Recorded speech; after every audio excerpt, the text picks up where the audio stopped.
I was watering the roses in our backyard when I heard voices drifting from the kitchen window. At first, I thought nothing of it. Robert's children often came by to discuss business or family matters. But something in their tone made me pause, garden hose still in my hand. "She's just a fortune hunter, plain and simple," came Diana's sharp voice. A 66-year-old woman who saw an opportunity when Dad was grieving and took it. "Look at her now, acting like she owns this place that Mom spent 20 years making into a home." My hand tightened around the hose nozzle, but I didn't move. Through the kitchen window, I could see Diana's perfectly styled auburn hair, as she gestured emphatically to her younger brother. "Don't stress about it," came James's calm, calculated response. "The prenup is solid, and we're meeting with Dad's lawyer tomorrow while she's at her book club. That woman won't get a dime of the Morrison family money when he's gone. She'll go right back to whatever lower middle-class life she crawled out of." I stood there among my prize-winning roses, water trickling from the forgotten hose onto my gardening shoes. A small smile crossed my face as I carefully set down the hose and brushed the dirt from my hands. The Morrisons had absolutely no idea who they were dealing with. For 3 years now, I had endured their sideways glances and barely concealed hostility. 3 years of Diana's cold shoulder at family dinners, of James explaining basic financial concepts to me as if I couldn't possibly understand how money worked. 3 years of being compared unfavorably to Sarah Morrison, Robert's first wife, who had passed away 6 years before I met him. They were so convinced I had married Robert for his money. So certain I was some desperate widow clinging to their father's fortune for security. What they didn't know, what none of them had bothered to discover, was that I was actually Elena Rodriguez, sole owner of Rodriguez International Shipping, with assets that made the Morrison family wealth look like pocket change. I picked up my gardening tools slowly, taking my time as the conversation in the kitchen shifted to other topics. There was no rush. Let them believe whatever they wanted about me. I had been patient for 3 years, accepting their assumptions and insults because I loved Robert and wanted his children to eventually accept me as family. But secretly plotting to cut me out of his will? That crossed a line. I carried my tools to the garden shed, thinking about how I had met Robert at a charity auction 3.5 years ago. I had been there anonymously, as I often was for philanthropic events, wearing a simple black dress and no jewelry that would identify me as Elena Rodriguez of Rodriguez Shipping. When Robert approached me during the cocktail hour, he saw only Elena, a silver-haired woman with kind eyes who made him laugh for the first time since his wife's death. When he asked about my background, I had simply said I was comfortable but not wealthy. It wasn't exactly a lie. Comfortable was a massive understatement, but it served its purpose. He fell in love with me, not my bank account. And I fell for his warmth, his intelligence, and his genuine heart. His children, however, had made their assumptions from day one. I was older than their father by 2 years, so I must be desperate. I had moved into the Morrison mansion after our wedding, so I must be after their inheritance. I dressed simply and drove a modest car, so I must be poor. The irony would have been amusing if their treatment hadn't been so cruel. The back door opened and Robert's voice called out, "Elena, are you out there, sweetheart?" I smoothed my simple cotton dress and walked toward the house. Robert stood in the doorway looking handsome as always in his navy business suit, his salt and pepper hair slightly mussed from running his fingers through it, a habit when he was stressed. "There you are," he said, reaching for my hands and kissing my cheek. "How was your morning?" "Educational," I replied with a slight smile. "Your children are in the kitchen. They've been here about an hour." Robert's expression tightened almost imperceptibly. He loved Diana and James dearly, but he wasn't blind to how they treated me. "I didn't know they were coming by today. They mentioned something about meeting with your attorney tomorrow," I said, keeping my voice neutral. "Something about your will." A flash of anger crossed Robert's face, quickly controlled. "I see. Well, they can wait. I came home to have lunch with my beautiful wife." I squeezed his hand, warmth spreading through my chest. This was why I had kept quiet for 3 years, enduring the snubs and cold treatment. Robert was worth it. But now, with whispered schemes and secret meetings, things had changed. It was time for the Morrisons to learn exactly who they were dealing with. We had just sat down in the breakfast nook with sandwiches when Diana swept in, her designer heels clicking on the tile floor. At 43, she worked hard to look 33 and mostly succeeded, though the bitterness was starting to show around her eyes. "Dad, we need to talk," she said, completely ignoring me. "It's about some urgent business matters." Robert took a deliberate bite of his sandwich. "Whatever it is can wait until after lunch, Diana. I'm enjoying time with Elena." Diana's smile became rigid. "It's rather time-sensitive, I'm afraid.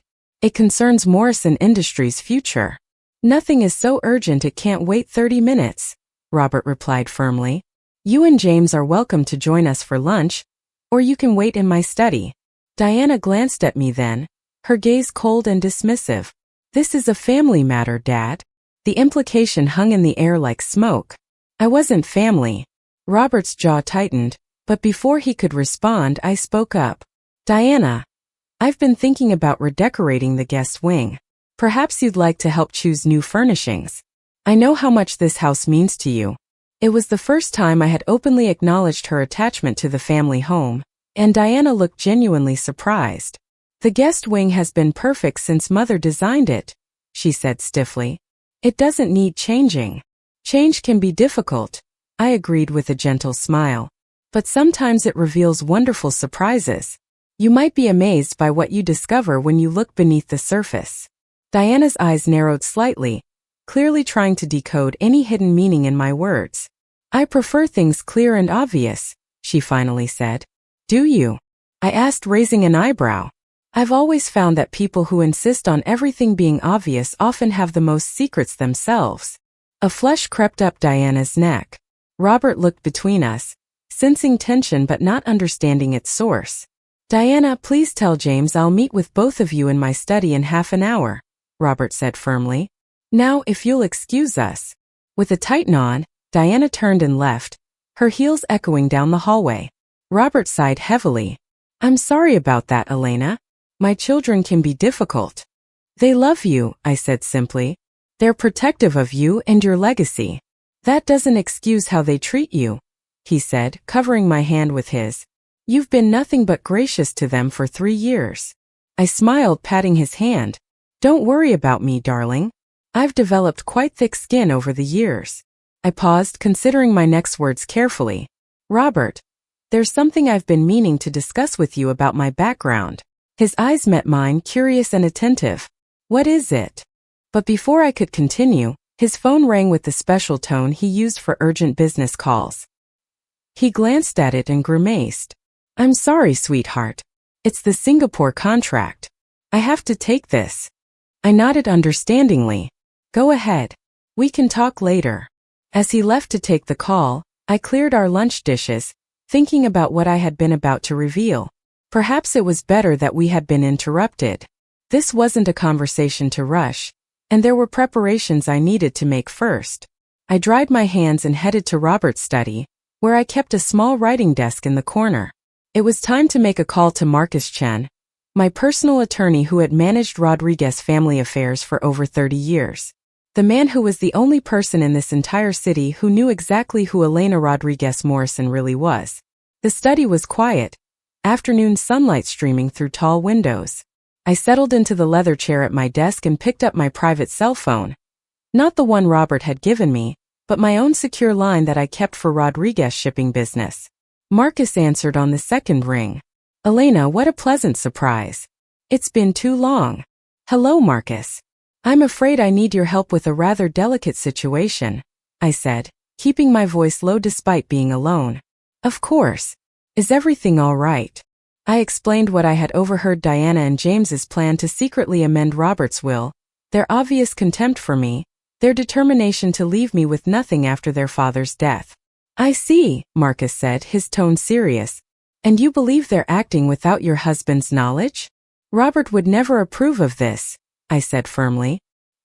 "He's fair and generous, but his children have always had significant influence over him, especially regarding family business and inheritance matters." "And you're ready to reveal your true financial position?" Marcus asked. He had never quite understood my decision to keep my wealth hidden from my new husband and his family. "I believe the time has come, yes.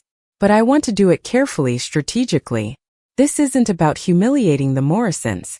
It's about establishing proper respect and understanding." Marcus chuckled softly. Elena, when you reveal that your personal net worth is roughly 10 times that of the entire Morrison fortune, respect will be the least of what you establish. I smiled despite myself. Perhaps. But I need your help preparing the necessary documentation, and I'd like you present when I make the revelation. Certainly. When were you thinking? Their quarterly family business meeting is next week. All 3 children will be there along with Robert. It seems like the perfect opportunity. Indeed it does. Shall I bring the complete portfolio? Yes. And Marcus, let's also prepare some proposals for potential joint ventures between Rodriguez Shipping and Morrison Industries. This doesn't have to be adversarial. Once they recover from their shock, there could be valuable opportunities for both companies. Always thinking like a businesswoman, Marcus said approvingly. I'll have everything ready. After ending the call, I sat in thoughtful silence. For 3 years I had kept my true identity quiet, content to be simply Elena, Robert's wife. After decades of being pursued for my money, being loved for myself had been refreshing and healing. But I was no longer willing to endure his children's scheming and contempt. It was time for the Morrisons to learn exactly who they were dealing with. I was interrupted by a soft knock on the study door. It was Lisa, Robert's youngest daughter at 36, and the least openly hostile of his children. Unlike her siblings who had inherited their mother's blonde coloring, Lisa took after Robert with dark hair and thoughtful brown eyes. Elena, Dad's looking for you. His meeting with Diana and James is over, she said, stepping into the study. I closed my notebook and stood. Thank you, Lisa. How did it go? She hesitated, conflict clear on her face. Unlike Diana and James, Lisa occasionally showed signs of wanting a relationship with me. They didn't get what they wanted. Dad refused to make any changes to his will. I see, I said neutrally, though inside I felt a surge of warmth for my husband's loyalty. Lisa fidgeted with the bracelet on her wrist, a family heirloom that had belonged to her mother. Diana's pretty upset. She said some things about you being a gold digger who doesn't deserve Dad's money. I gathered my cardigan calmly. It's hardly a new sentiment in this house, Lisa. Your sister has made her feelings quite clear from the beginning. It's not personal, Lisa said weakly. She's just protective of our family legacy. I paused by the door, looking Lisa directly in the eye. Everything is personal, Lisa. Money, legacy, family, they're all deeply personal. The question is whether we let our assumptions about people dictate our actions without bothering to learn the truth. What truth? She asked, genuine curiosity flickering in her expression. I smiled mysteriously. That appearances can be very deceiving. That perhaps there's more to your father's wife than meets the eye. Before she could respond, I left the study to find Robert, my mind already planning for next week's revelation. The gold digger they had dismissed was about to show them what real gold looked like. I found Robert in the garden, his favorite place to unwind after difficult conversations with his children. He was sitting on the stone bench beside the fountain, staring thoughtfully at the water cascading down the carved marble. I settled beside him, taking his hand in mine. That didn't look pleasant, I said softly. Robert exhaled heavily. They wanted me to change my will, to put everything into a trust they would control, with you receiving only a small monthly allowance. His jaw clenched. As if I would ever agree to something so insulting. They're frightened, Robert. They don't know me the way you do. They've had 3 years to get to know you, he said grimly. Instead, they've chosen to judge and dismiss you without any real evidence. He turned to face me fully. Elena, I need to ask you something, and I want complete honesty. My heart quickened. Of course. Earlier, before my phone interrupted us, you were about to tell me something about your background. What was it? I looked into his kind eyes and made a decision. The family meeting was still a week away, but Robert deserved to know the truth now. I haven't been entirely honest about my financial situation, I said carefully. Robert's expression remained open, curious rather than suspicious. In what way? When we met, I told you I was comfortable but not wealthy. That wasn't exactly accurate. I took a deep breath. Robert, my first husband, was Miguel Rodriguez of Rodriguez International Shipping. His eyes widened slightly. Rodriguez International was a massive global enterprise, one of the largest privately owned shipping companies in the world. Even someone like Robert would recognize the name. Miguel Rodriguez, the shipping magnate who passed away about 8 years ago? I nodded. Yes. We were married for 35 years. When he died, I inherited the entire company and all associated holdings. I paused, letting that information settle. Robert, I'm not just comfortable. I'm what most people would consider extremely wealthy. Robert stared at me for a long moment, then began to laugh. A deep, genuine laugh that made his eyes crinkle at the corners. Oh, Elena, he managed between chuckles. If Diana and James could hear this conversation. They've been so worried about protecting their inheritance, so convinced you're after the Morrison money. I smiled, relieved by his reaction. All this time, my personal assets have made the Morrison holdings look quite modest in comparison. Robert took my hands in his expression growing serious though his eyes still sparkled with amusement. Why didn't you tell me before? Were you testing me somehow? I shook my head. Not testing, no. But after Miguel died, I learned what it was like to be pursued for my money rather than myself. When I met you at that auction and you didn't recognize me, there aren't many photos of me in business publications. It was wonderful. You fell in love with me, not my bank account. I loved you for exactly who you are, he corrected gently. And I still do.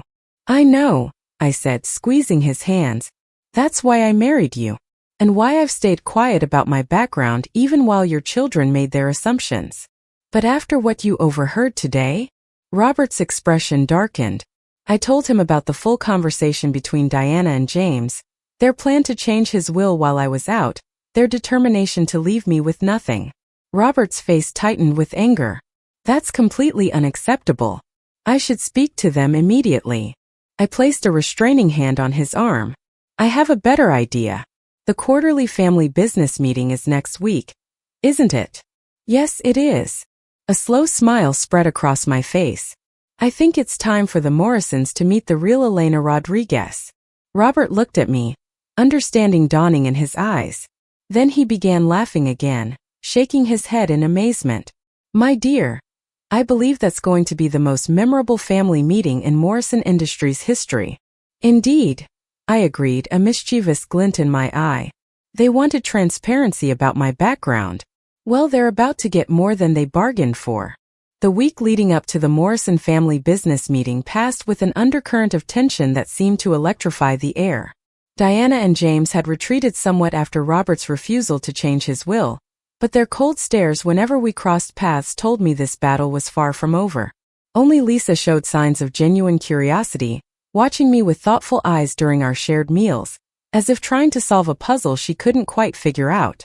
Robert and I maintained our usual routine morning coffee on the terrace, his work at Morrison Industries, my charity committee meetings and garden club. But beneath this normal facade, we were carefully preparing for what would undoubtedly be a seismic shift in family dynamics. Marcus had been sending documents for my review, financial portfolios, potential business proposals, and legal documentation that would soon shatter the Morrison children's perception of their stepmother completely. On Tuesday morning, I received an unexpected visitor while Robert was at the office. I was in the greenhouse tending to my orchids when Maria, our housekeeper, announced that Lisa was asking to see me. I found her hovering uncertainly by the garden path, looking uncomfortable in her crisp white blouse and tailored skirt.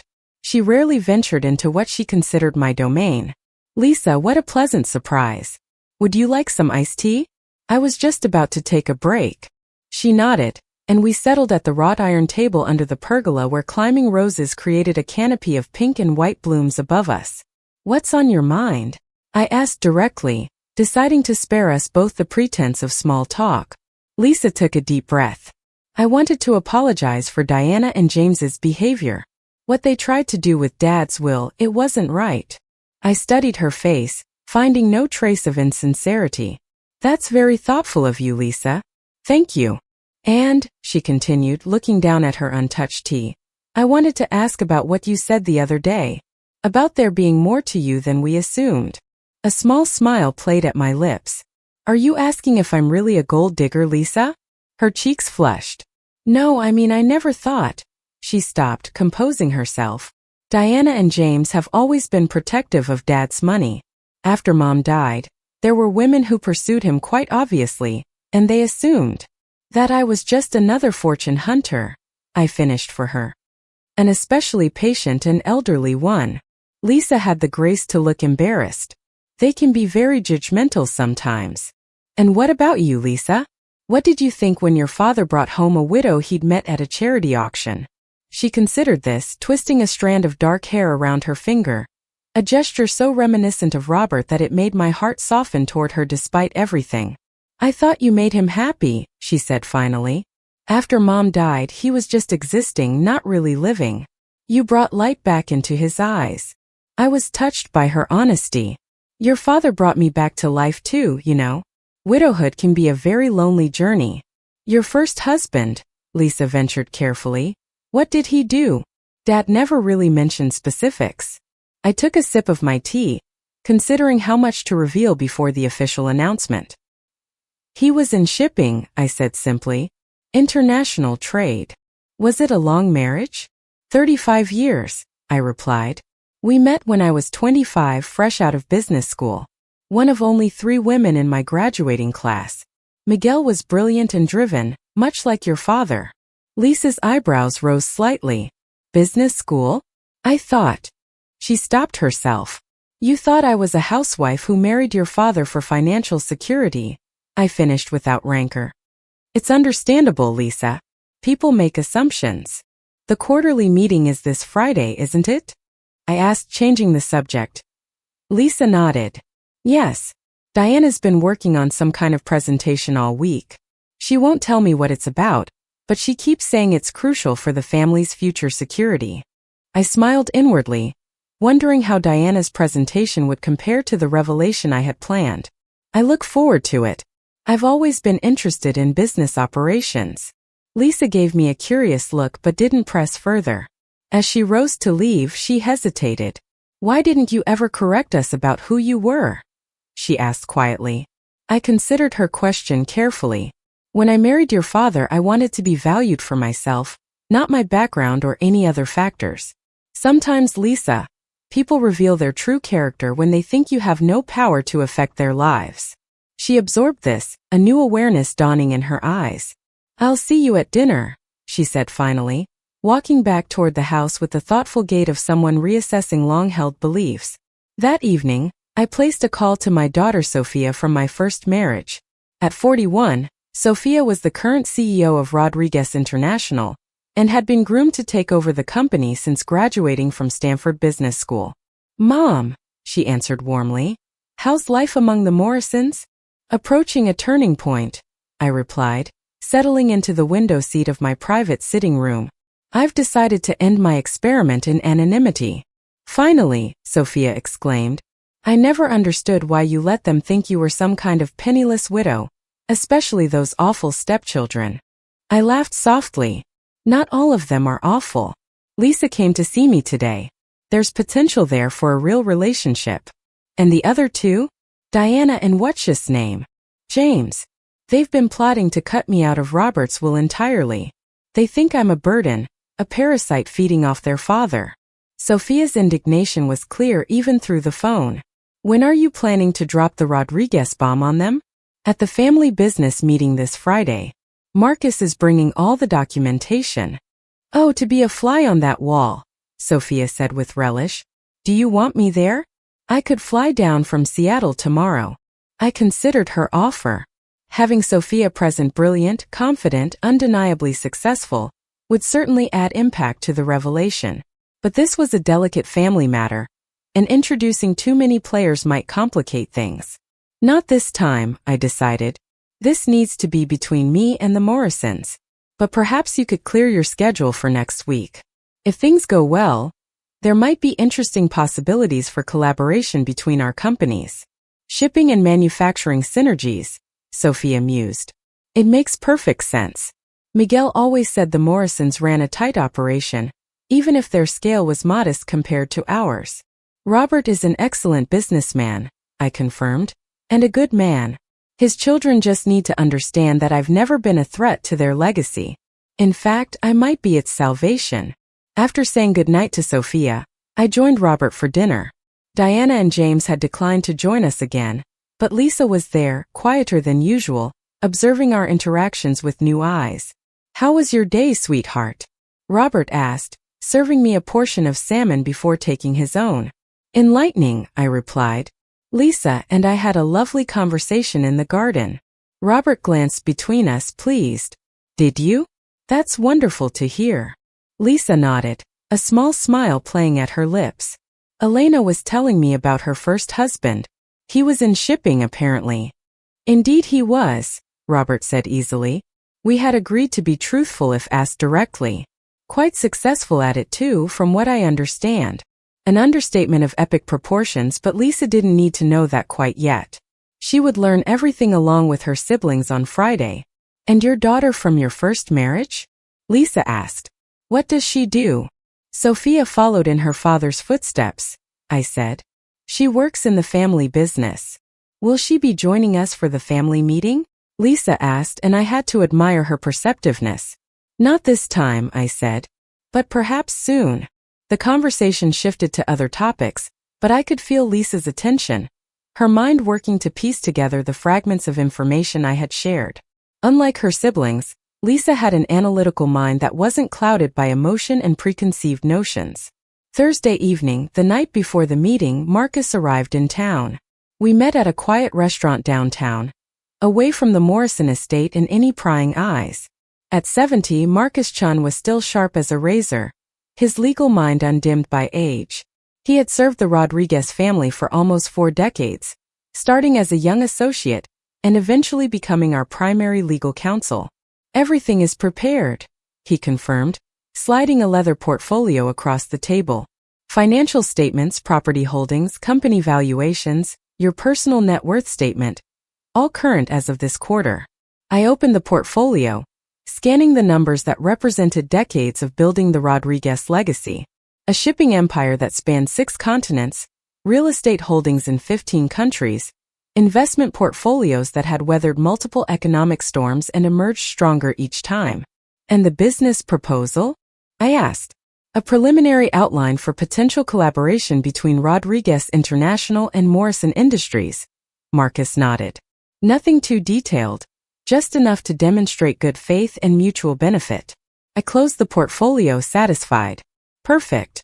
Robert and I have discussed the approach. He'll open with standard business, then give me the floor before Diana can launch whatever scheme she's prepared." Marcus's eyes twinkled with anticipation. In my 40 years of legal practice, I don't think I've ever looked forward to a meeting quite this much. I laughed softly. "Remember, this isn't about humiliating them, Marcus." "Of course not," he agreed, though his expression suggested he wouldn't mind if that happened to be a side effect. "It's about establishing respect and creating the foundation for healthy family relationships going forward." "Exactly. Though I won't deny a certain satisfaction in finally setting the record straight." That night I slept surprisingly well, my conscience clear and my path forward certain. Robert, however, was restless beside me, getting up twice to pace by the window. "Having second thoughts?" I asked softly after his second trip out of bed. He turned, moonlight highlighting his profile. "Not about revealing the truth. But I'm troubled by my children's behavior, Elena. I raised them to be better than this." I sat up, turning on the bedside lamp. "They love you, Robert. They're protecting what they see as their birthright. That's natural, even if their methods are questionable. But their treatment of you," he said, sitting on the edge of the bed. "They're plotting behind my back. It's unacceptable." I took his hand. "Tomorrow will change everything. Once they understand who I really am, they'll realize I was never a threat to their inheritance or their father's love." "And if they don't?" he asked, voicing the concern that had clearly been weighing on him. "If they can't accept you even after learning the truth?" I considered this possibility. In business, I had always planned for contingencies, but family dynamics were far more unpredictable than corporate negotiations. "Then we'll face that situation when it comes," I said finally. "But I believe in giving people the chance to rise to their better selves, Robert. Tomorrow we're giving your children exactly that opportunity." He kissed my forehead, some of the tension leaving his shoulders. "You're remarkable, Elena Rodriguez Morrison. The most patient and strategic woman I've ever known." Save the compliments for tomorrow, I teased gently. After the meeting, you can tell me how brilliant I am. As he settled back beside me, I allowed myself to imagine Diana and James's faces when they learned the truth. Not out of malice, but from a simple human desire for vindication. After 3 years of sideways glances and whispered insults, tomorrow would bring a reckoning. The gold digger they had dismissed was about to reveal her true worth, and it was measured not just in dollars, but in dignity, patience, and the wisdom that comes from a lifetime of building something meaningful. Tomorrow, the Morrisons would learn that appearances could be very deceiving indeed. Morrison Industries headquarters occupied an entire floor of a gleaming downtown skyscraper, its conference rooms offering sweeping views of the city below. As Robert and I rode the elevator to the executive level, I felt that familiar surge of energy I used to experience before major business negotiations. Not nervousness exactly, but the focused anticipation of someone about to change the game entirely. I had dressed deliberately for the occasion in a tailored charcoal suit with a silk blouse the exact shade of Rodriguez blue, though the Morrisons wouldn't understand the significance yet. The pearl earrings I wore had belonged to my grandmother, a reminder of the legacy I carried. Ready? Robert asked as the elevator doors opened onto a corridor of polished granite and floor-to-ceiling windows. I squeezed his hand. I've been ready for 3 years.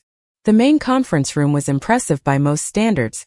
A massive oak table that could seat 16, state-of-the-art presentation equipment, and windows overlooking the harbor where cargo ships moved slowly in and out of port. Having negotiated deals in rooms where billion-dollar shipping routes were decided, I found it charming rather than intimidating. Diana, James, and Lisa were already seated along with 4 senior executives from Morrison Industries.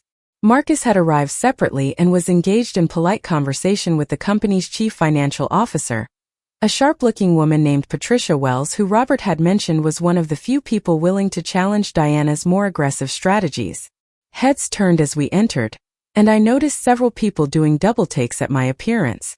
In 3 years of marriage to Robert, I had rarely dressed in business attire, preferring comfortable elegance for social events and practical clothes for gardening and volunteer work. "Good morning, everyone," Robert said, guiding me to the seat at his right hand, traditionally the position of honor in Morrison Industries meetings. "I believe you all know my wife, Elena." Polite nods and murmured greetings followed. I smiled pleasantly, noting Lisa's curious expression, and the barely concealed irritation radiating from Diana and James. "And this," Robert continued, indicating Marcus, "is Marcus Chun, who will be participating in today's meeting." "Your attorney?" Diana asked sharply, unable to contain herself. "Why exactly is he here?" Robert raised an eyebrow at his daughter's tone. "All will be explained in due time, Diana. Shall we begin with the quarterly review?" For the next 45 minutes, Robert led a standard business meeting, reviewing Morrison Industries' performance, discussing market challenges, and outlining strategic priorities. I observed the dynamics with the practiced eye of someone who had run similar meetings for decades. Diana was competent but domineering, frequently interrupting others to assert her viewpoints. James was quieter but calculating, contributing primarily on financial matters.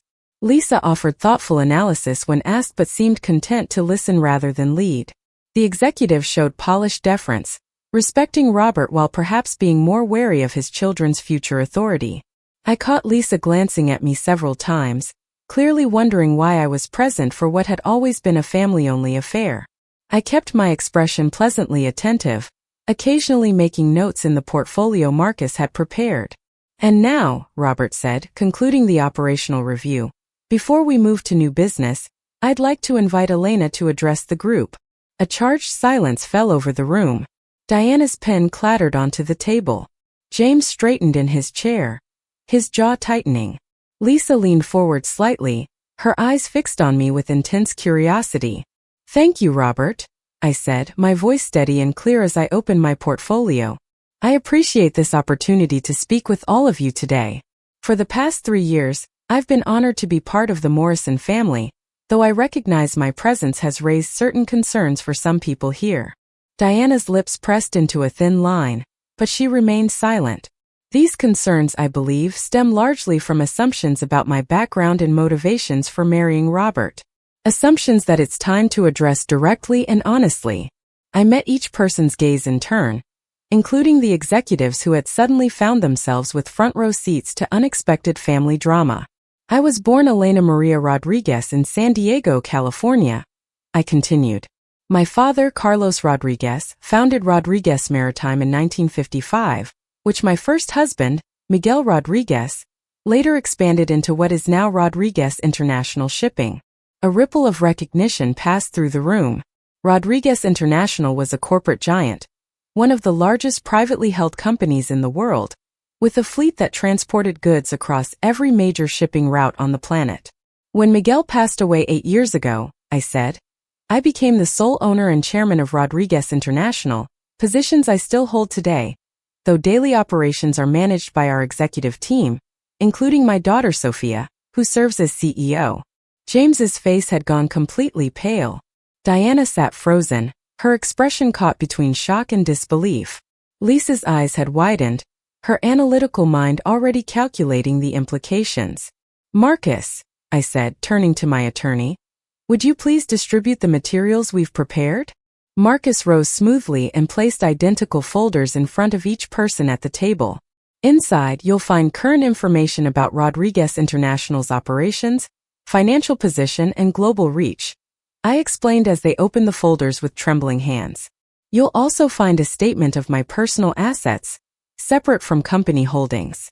The room fell completely silent except for the rustle of pages as people absorbed figures that told a story dramatically different from what the Morrisons had believed.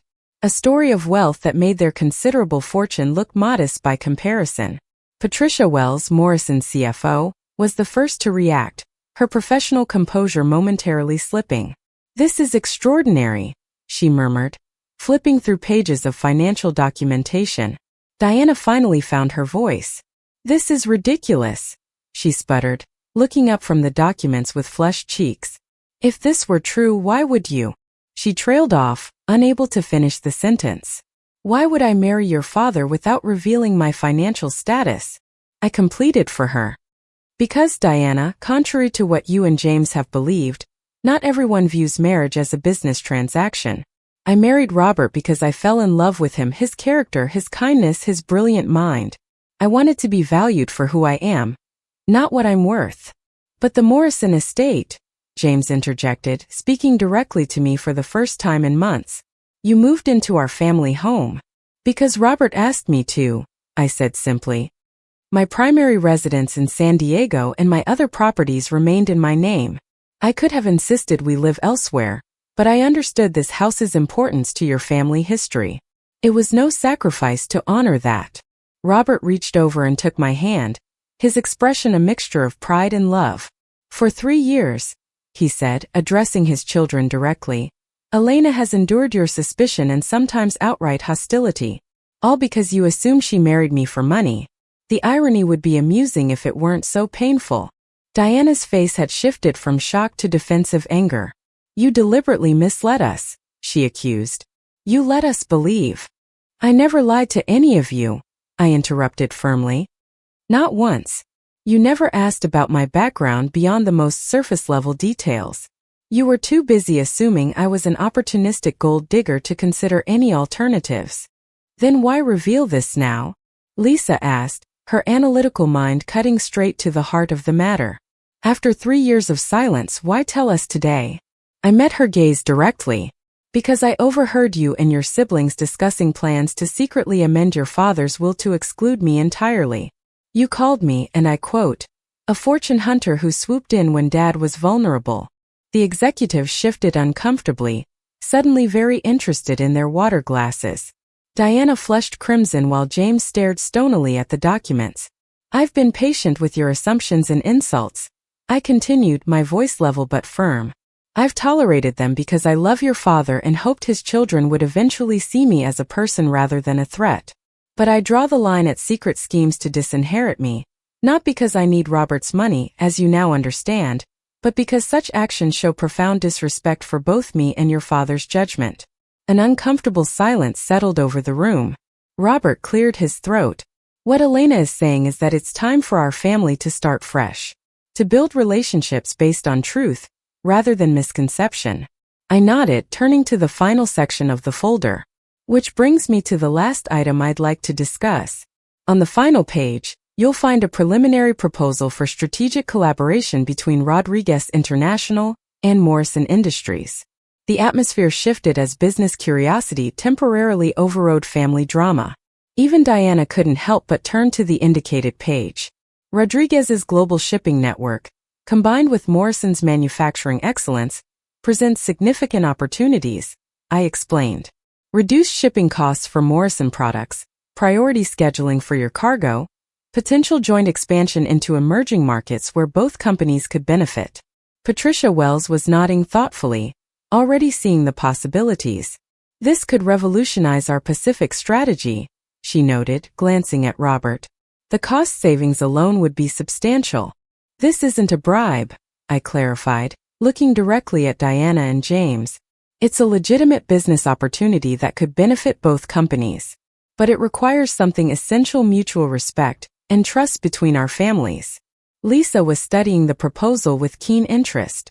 The operational synergies are compelling, she noted, addressing me directly with newfound professional respect. Have you considered how this might affect Morrison's existing shipping contracts? An excellent question, I acknowledged, and exactly the kind of practical consideration we would need to address in detailed negotiations. Marcus has prepared preliminary analyses of contract integration strategies, if you're interested. For the next 20 minutes, the conversation shifted toward business possibilities, with Lisa and the Morrison executives engaging substantively with the proposal. Diana remained notably silent while James contributed a few terse but relevant questions about financial implications. As the discussion wound down, Robert checked his watch. I think we've covered substantial ground today, both personal and professional. Why don't we adjourn and continue this conversation over lunch? Elena has arranged a private dining room at the Harbor Club. The executives excused themselves, leaving only family members and Marcus. As the room cleared, Diana finally looked directly at me, her expression a complex mixture of emotions. All this time, she said quietly, you could have bought and sold Morrison Industries without even thinking about it. The point was never about money, Diana, I replied evenly. It was about family. Something I hoped to become part of when I married your father. She stood abruptly, gathering her papers. I need some air before lunch. James followed her without a word, his expression unreadable. Only Lisa remained, studying me with completely new eyes. Well, she said finally, a small smile playing at her lips, I suppose this puts our garden conversation in rather different context. I returned her smile. Perhaps it does. For what it's worth, she added, rising to leave. I'm sorry for not seeing past my own assumptions sooner. It's a beginning, I acknowledged. See you at lunch. She nodded and followed her siblings out, leaving Robert, Marcus, and me alone in the conference room. Well, Marcus said dryly, that was certainly worth the trip from San Diego. Robert exhaled slowly. That could have gone worse. It could have gone better too, I noted, gathering my materials. Diana and James will need time to process this. And Lisa? Robert asked. I smiled thoughtfully. Lisa might surprise us all. She has your business sense and her mother's grace, plus a flexibility of mind her siblings seem to lack. As we prepared to leave for lunch, I felt a curious mixture of vindication and uncertainty. The truth was finally out in the open. The misconceptions had been cleared away. But whether this revelation would heal the family divisions or deepen them remained to be seen. What was certain was that Elena Rodriguez Morrison would never again be dismissed as a parasitic gold digger. I had reclaimed my identity and my dignity. Whatever came next would unfold on entirely new terms that acknowledged who I truly was, not who the Morrisons had assumed me to be. The Harbor Club occupied the top floor of a historic building overlooking the waterfront. I had deliberately chosen the Presidio Room, named after the old Spanish fort, as a subtle nod to my California heritage. The intimate space with its single round table provided the perfect setting for what would inevitably be a tense family lunch. Robert and I arrived first with Marcus, who had graciously agreed to stay despite the personal nature of the coming conversation. Sometimes having a neutral observer helps moderate difficult discussions, he had observed, and I was grateful for his steady presence. We had just been seated when Lisa arrived alone, looking thoughtful but composed. Diana and James are on their way, she said, taking the chair across from me. They're still processing everything. I imagine they are, I said gently. Thank you for coming ahead.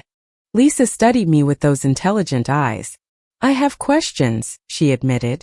Many questions. I expect nothing less, I replied. And I promise you complete honesty from now on.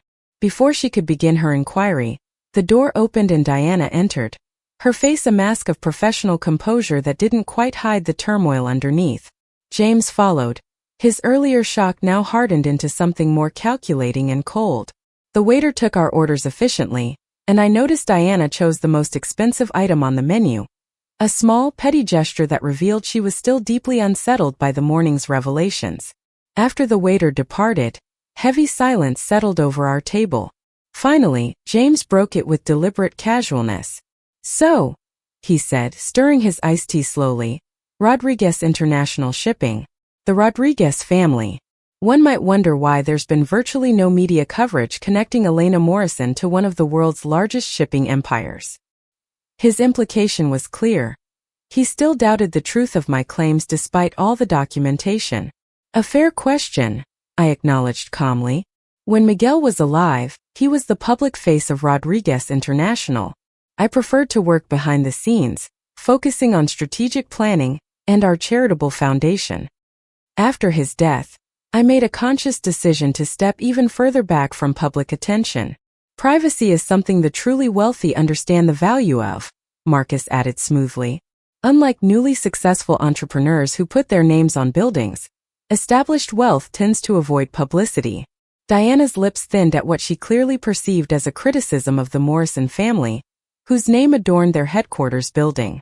Sophia handles most public-facing aspects of the business now, I continued. If you search for Rodriguez International online, you'll find numerous mentions of Sophia Rodriguez, CEO, but very few references to me personally. How convenient, Diana muttered under her breath. Robert set down his water glass with more force than necessary. Diana, enough. The documentation you've seen is completely legitimate. Elena's identity and financial status have been verified beyond any reasonable doubt. If you continue suggesting otherwise, this lunch will end very quickly. Diana flushed but didn't back down entirely. Fine, let's assume it's all true. That still doesn't explain why you kept this from us for 3 years. Why the deception? There was no deception, I corrected firmly. Only discretion. And as for why, I glanced at Robert, who nodded encouragingly. When Miguel died, I discovered how quickly wealth changes people's perceptions. Suddenly, I wasn't Elena Rodriguez the person, but Elena Rodriguez the billionaire widow. Every interaction became suspect. I took a sip of water, gathering my thoughts. When I met your father at that charity auction, he had no idea who I was. He saw me, just me. Do you have any concept of how rare and precious that is? Something flickered in Lisa's expression, understanding, perhaps even sympathy. After we started dating, I considered telling him, I continued. But the longer I waited, the more complicated it became.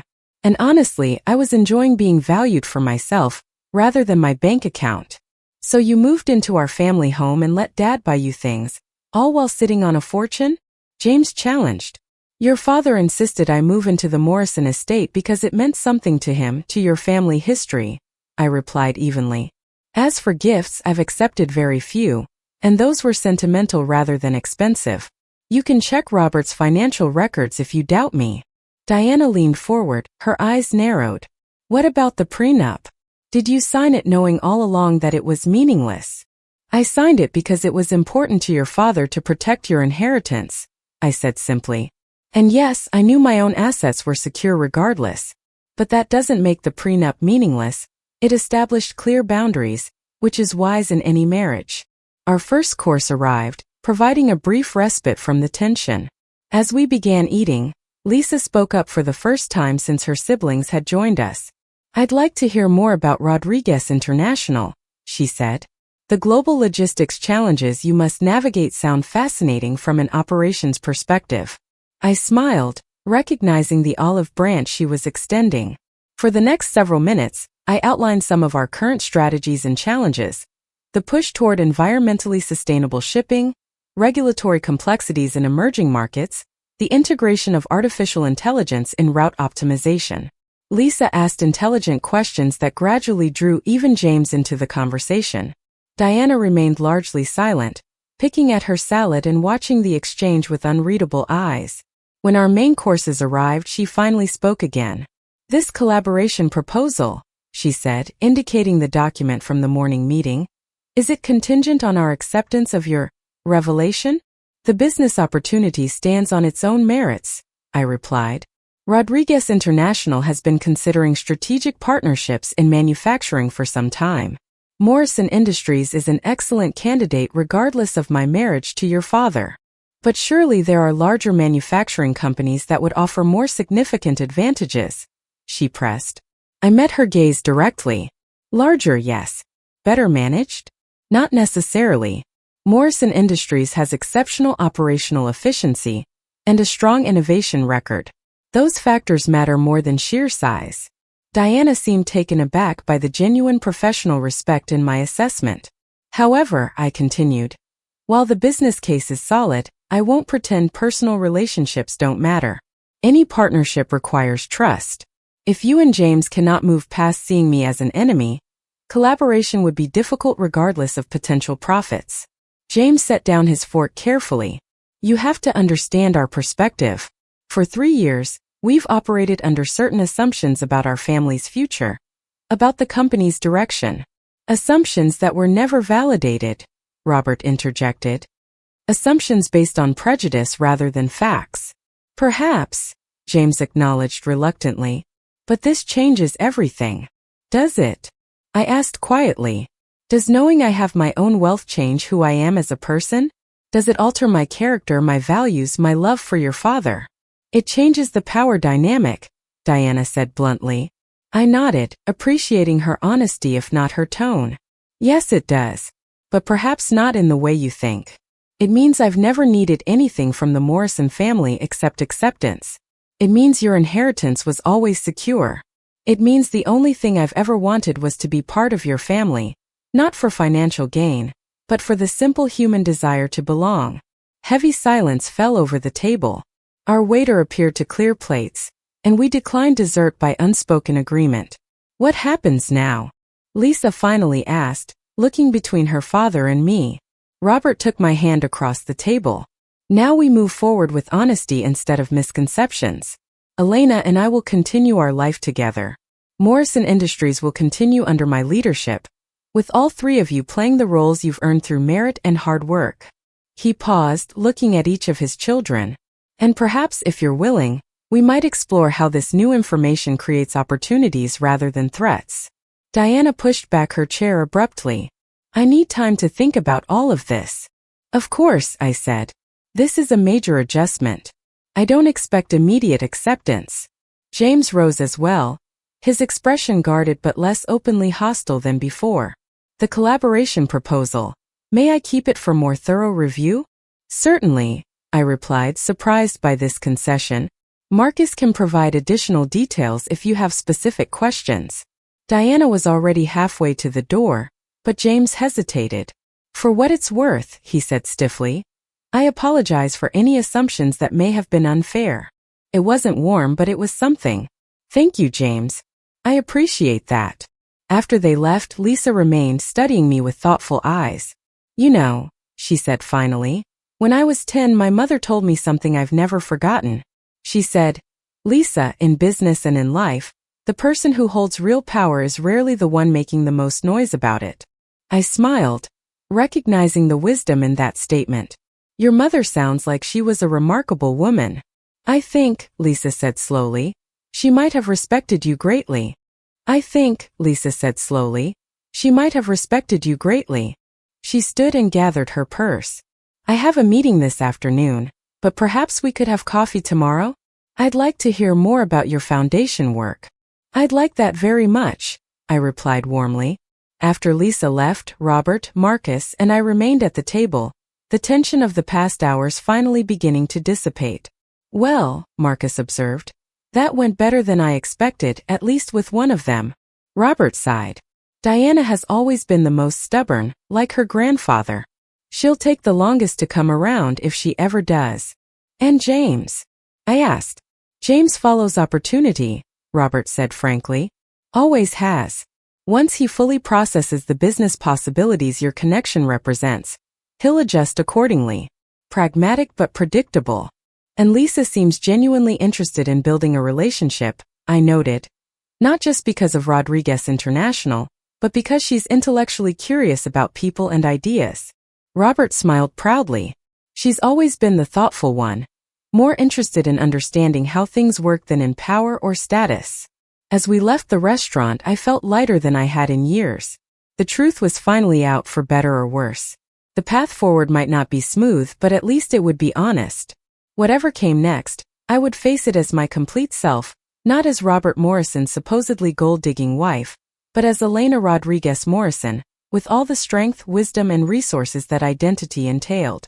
2 months after the revelation at Morrison Industries, I stood in my San Diego office overlooking the harbor, watching massive cargo ships navigate the busy shipping lanes. Rodriguez International's headquarters occupied a stunning waterfront building, its understated elegance reflecting our family's philosophy of substance over flash. I had been spending more time here lately, re-engaging with aspects of the business I had stepped back from during my quiet years as Robert's wife. Behind me, Sophia was reviewing final details for tomorrow's joint venture meeting with the Morrison Industries team. At 41, my daughter embodied confident leadership, her movements efficient as she highlighted key points in our presentation. The cost reduction projections are even better than we initially calculated, she noted, glancing up from her tablet. James Morrison specifically requested these updated numbers. I think he's finally convinced this isn't some family charity project. I smiled, turning from the window. James follows profitable opportunities. Robert warned me that once he saw the real potential, his resistance would disappear completely. And Diana? Sophia asked, raising an eyebrow. Any signs of the Ice Queen thawing? Professionally, she's been impeccable, I replied, settling behind my desk. She attends every preliminary meeting, asks sharp questions, and addresses me as Mrs. Morrison with perfect politeness. But personally, I sighed.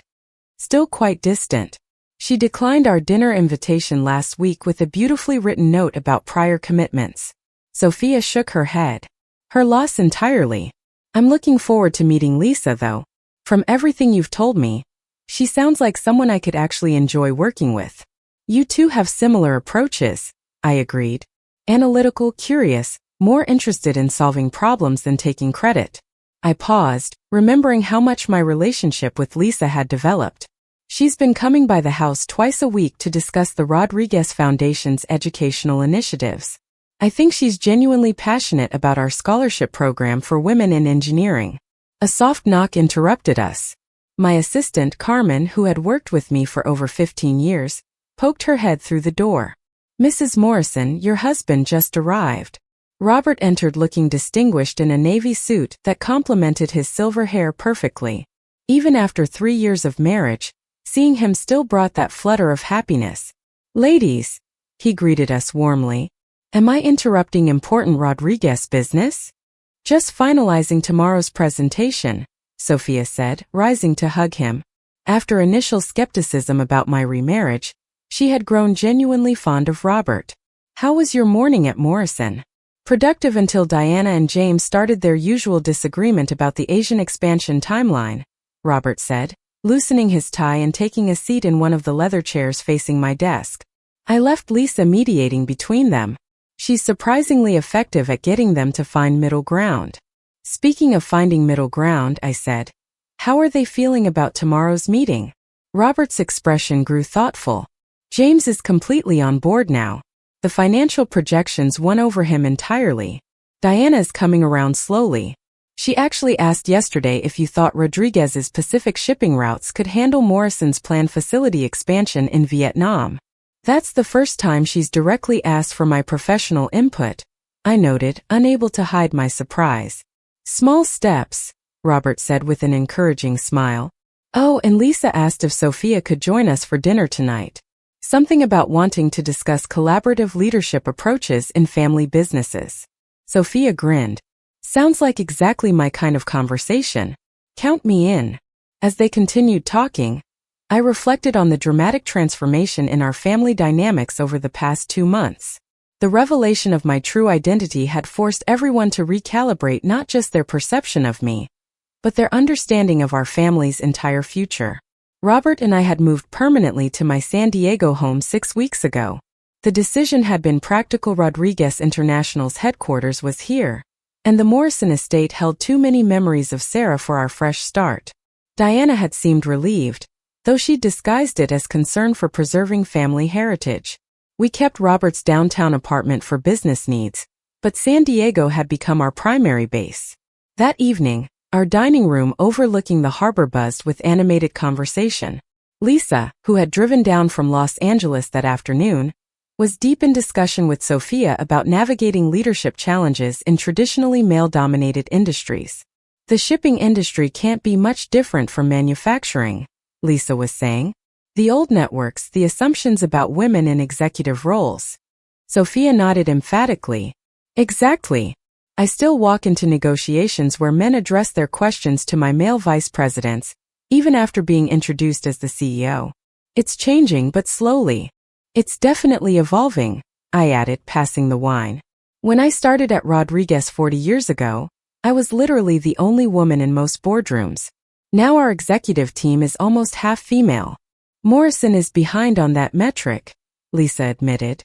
Only about 25% of our senior leadership is female. It's something I've been pushing to address, but Diana, ironically, has been resistant. Diana believes in earning positions through merit alone, Robert observed.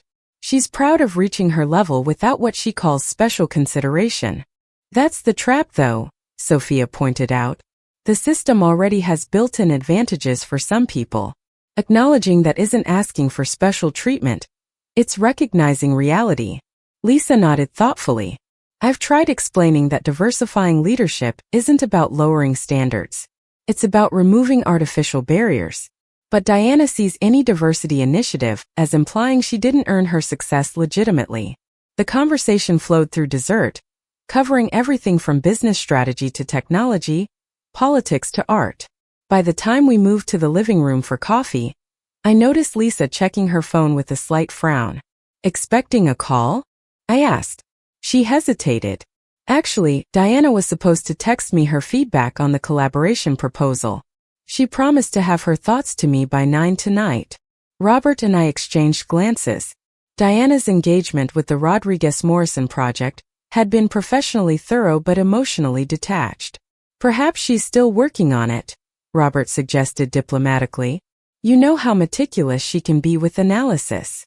Lisa's phone chimed. She glanced down, her expression shifting to surprise. It's her.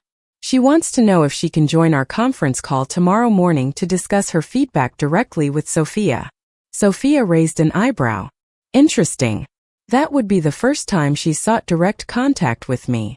Tell her yes, I said, making a quick decision. And if she'd like to join us for dinner afterward, she's welcome. Lisa typed the response, then looked up with an uncertain smile. She says she'll participate in the call, and she accepts the dinner invitation. It was a small breakthrough but significant. Diana had been the most resistant to our new reality, her pride making it difficult to acknowledge how completely she had misjudged me. This small step toward engagement felt like progress. Later that evening, after Lisa and Sophia had gone to their respective guest rooms, Robert and I sat in the study enjoying nightcaps. The room overlooked the harbor, where ships moved slowly through the darkness, their lights reflecting on the black water. Do you think Diana's genuinely coming around?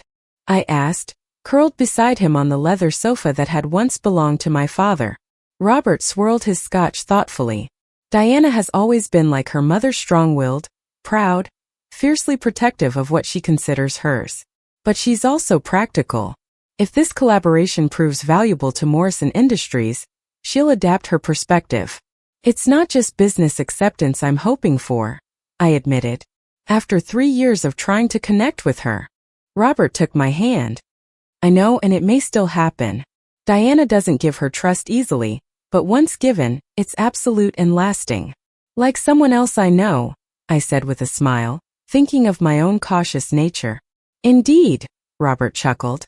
Perhaps that's why you two have clashed. You're more similar than either of you wants to admit. The next morning dawned clear and brilliant, bringing San Diego's harbor to sparkling life. From my office window, I could see ships coming and going, some bearing Rodriguez's distinctive blue and silver colors, others representing shipping lines from around the world. Sophia arrived early, polished and prepared in a navy suit that echoed our corporate colors. Lisa joined us shortly after, looking fresh despite traveling, genuine warmth in her greeting that still surprised me after years of Morrison family coolness. Diana's arrival at precisely 9 created a subtle shift in the room's energy.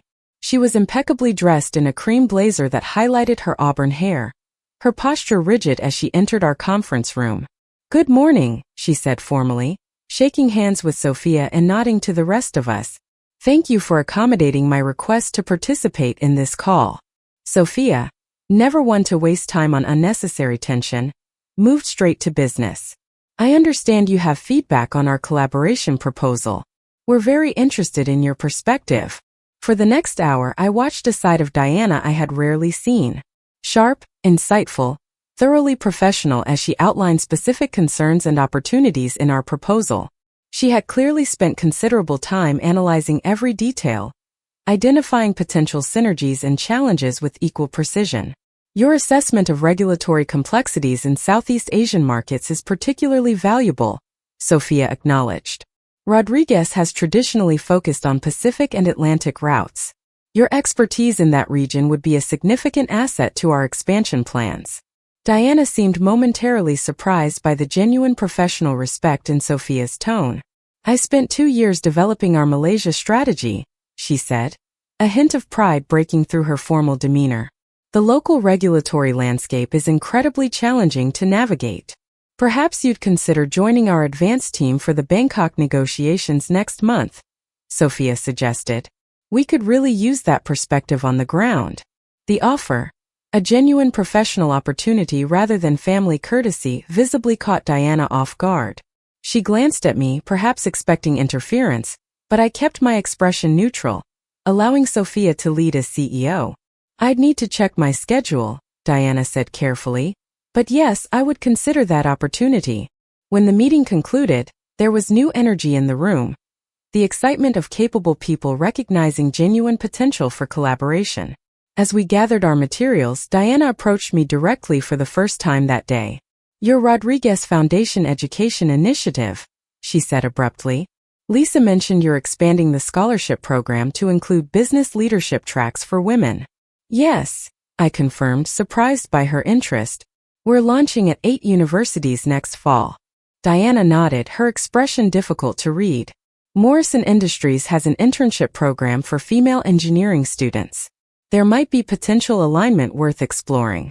It wasn't an apology for 3 years of cold hostility. It wasn't even particularly warm. But it was an olive branch, small, tentative, but unmistakable. "I'd be very interested in discussing that," I said simply. The dinner that evening was held at Coastal, an upscale restaurant overlooking the marina. I had deliberately chosen a neutral location rather than hosting at home, giving Diana emotional space to engage on her own terms. To my surprise, she arrived early, finding me already seated at our private table overlooking the water. "Mrs. Morrison," she greeted me formally. "Elena, please," I said gently. "We are family after all." Diana hesitated, then sat across from me. For a moment, we regarded each other in silence, two strong-willed women who had circled each other warily for 3 years. "I owe you an apology," she said finally, the words clearly difficult. "My assumptions about your motives for marrying my father were unfounded and unfair." I hadn't expected this direct acknowledgement. "Thank you, Diana. That means a great deal to me." "I still don't entirely understand," she continued, some of her characteristic bluntness returning.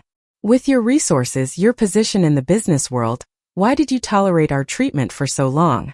Why endure it?" I considered my answer carefully.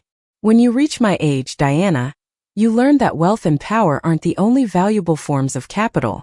Family, connection, belonging, these have their own worth that can't be measured in dollars." "But we didn't make you feel like family," she pointed out with rare self-awareness. Quite the opposite. No, I agreed honestly. But I saw the potential. Your father loves you deeply, and I wanted to be part of that love, not an obstacle to it. I paused. And I suppose I'm stubborn. Once I commit to something or someone, I don't give up easily. A ghost of a smile flickered across Diana's face. That, at least, we have in common. Before we could continue, Robert arrived with Sophia, James, and Lisa. The atmosphere shifted to something more relaxed, though the private moment had served its purpose, establishing a foundation for something beyond mere professional cooperation. Dinner progressed more smoothly than I had dared hope. Business talk gradually gave way to family stories and shared memories, even occasional laughter. Diana remained the most reserved, but she participated, offering observations that sometimes bordered on actual humor. As dessert was served, Robert raised his glass in an impromptu toast. To new beginnings, he said, looking around the table, and to family in all its complex, evolving forms. We clinked glasses, the simple ritual somehow meaningful.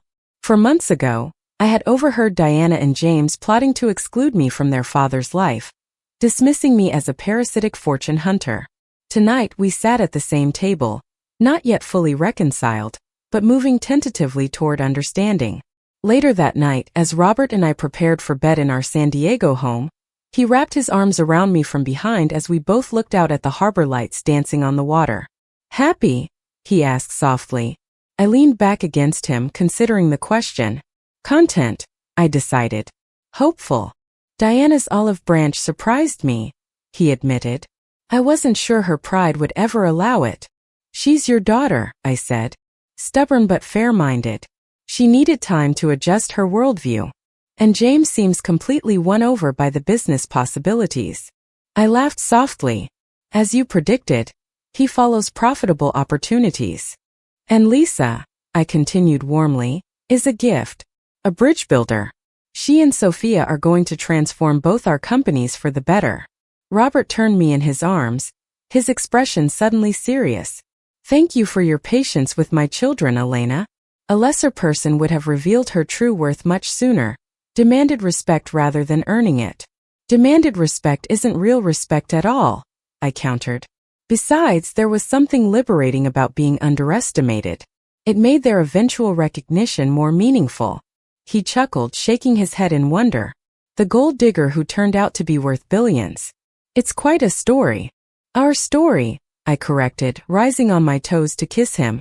Still being written day by day. As we settled into bed, I reflected on the long journey that had brought us here, from that first meeting at the charity auction where Robert had seen me simply as Elena, through 3 years of enduring his children's suspicion, to the dramatic revelation, and finally these first tentative steps toward genuine family connection. Diana had called me a parasite, a fortune hunter, a burden on their family. She had assumed I married her father for financial security, never imagining I brought wealth to the marriage that dwarfed the Morrison fortune many times over. But in the end, the revelation of my true worth had never really been about money. It had been about identity, respect, and the complex dynamics of blended families. The gold they had accused me of seeking had turned out to be something far more precious than mere finances, the invaluable treasure of truth, understanding, and perhaps someday genuine love. At 66, I had learned that some relationships take time to develop properly. But with patience, perspective, and the wisdom that comes with experience, even the most unlikely bonds can begin to form. The Morrison children weren't my blood relatives, but they were part of the man I loved, and therefore part of my heart. Gold digger, perhaps, but the gold I had always sought was the kind that couldn't be counted in bank statements or displayed in vaults. The rich, complex treasure of family, belonging, and acceptance. And at last, that precious discovery was beginning to glimmer on the horizon, more valuable than all the shipping empires in the world. 6 months later, I stood in the Morrison Industries boardroom where this journey had begun, but everything had changed. Sophia and Lisa were presenting the final phase of our joint venture to a room full of executives from both companies. Diana sat at the head of the table in Robert's chair. He had announced his gradual transition to chairman earlier that month. With Diana stepping into the CEO role she had earned through years of dedicated work. The irony wasn't lost on me. The woman who had once plotted to exclude me from the family, was now leading a partnership that would benefit both our companies for generations to come. The Bangkok facility is ahead of schedule and under budget, Diana was saying, her confidence evident as she addressed the combined leadership teams. Thanks to the regulatory expertise we gained from our collaboration, we've avoided the typical delays that plague international expansion. After the meeting, as people filed out discussing implementation details, Diana approached me with something I had never seen before, a genuine smile. "Elena," she said, and I noticed she had finally dropped the formal Mrs. Morrison. "I wanted to thank you personally. Your team's support made all the difference in Southeast Asia." "It was a pleasure working together," I replied honestly. "You're an exceptional leader, Diana." She paused, then said something that surprised me. "Would you like to have lunch next week? Just the two of us. I've been thinking about your foundation scholarship program, and I have some ideas." It had taken 3.5 years, but Diana Morrison was finally ready to build a bridge. As I drove home that evening, I reflected on how the story had ended so differently than anyone could have predicted. The supposed gold digger had indeed found her treasure not in Robert's money, which she had never needed, but in the gradual, hard-won acceptance of his children. Sometimes the most valuable gold isn't the kind you can hold in your hands. Sometimes it's the kind that grows slowly in human hearts, precious beyond measure, and worth every moment of patience it takes to find.